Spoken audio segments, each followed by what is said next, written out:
نبی پاک حضرت محمد صلی اللہ علیہ وسلم کی پوری زندگی انسانیت کے لیے رحمت، صبر اور اخلاق عظیمہ کا عملی نمونہ ہے۔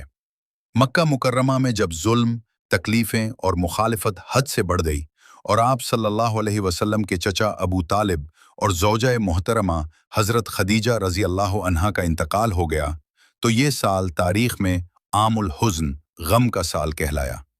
اسی غم کے عالم میں نبی کریم صلی اللہ علیہ وسلم نے اللہ کے دین کی دعوت کو آگے بڑھانے کے لیے طائف کا سفر فرمایا۔ طائف کے لوگ مالدار، طاقتور اور با اثر سمجھے جاتے تھے۔ آپ صلی اللہ علیہ وسلم کو امید تھی کہ شاید یہاں کے لوگ حق کو قبول کر لیں گے یا کم از کم پناہ اور تعاون فراہم کریں گے، مگر جو کچھ وہاں پیش آیا وہ انسانی تاریخ کے سب سے دردناک مناظر میں سے ایک ہے۔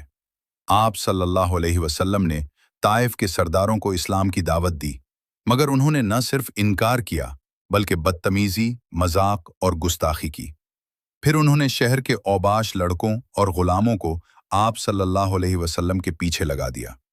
وہ لوگ پتھر برساتے رہے، یہاں تک کہ آپ صلی اللہ علیہ وسلم کے قدم مبارک لہو لہان ہو گئے، جوتے خون سے بھر گئے اور جسم مبارک زخموں سے چور ہو گیا۔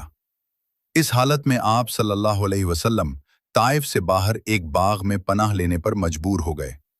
وہاں ایک درخت کے سائے میں